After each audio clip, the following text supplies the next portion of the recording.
speaking on the theme of transition, I figured after hearing some fantastic European accents, I figured we would transition to an Indian accent. I'm really excited here to be talking to you about the concept of resilient change. And all of us are acutely aware that climate change presents an unprecedented challenge of inconceivable scale. And we have a responsibility to respond in ways to safeguard the future of our world. As leaders, we need to create a movement that can help change the way we do things. We need to think differently, we need to act differently, and make the necessary sacrifices to respond to a changing climate. We have to use every tool available to us to stay the length of the course and make sure we complete this journey. That is why I call it resilient change. When we are starting our careers, we are very open to change and enthusiastic about embracing new concepts and new ways of working.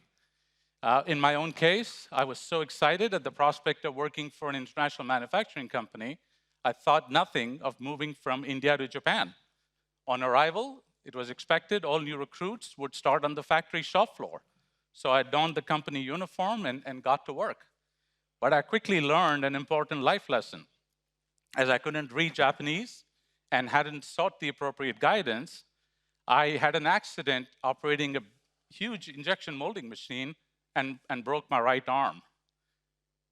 Fortunately, I made a full recovery, but this was my own introduction to the concept of risk management.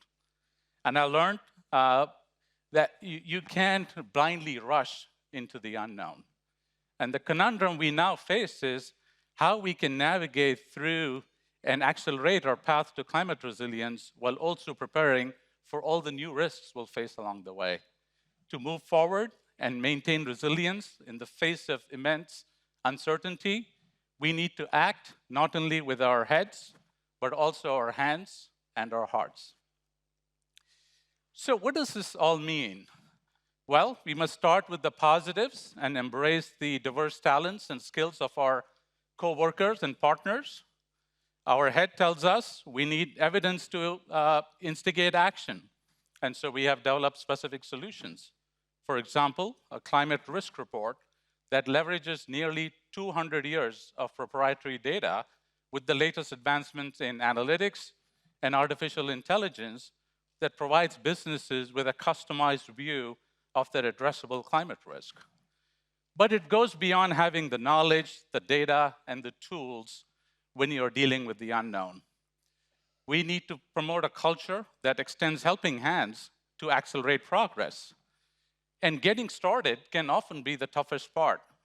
So to get things going, we have introduced a resilience credit, a $300 million fund we're providing our clients to help invest in climate-related improvements.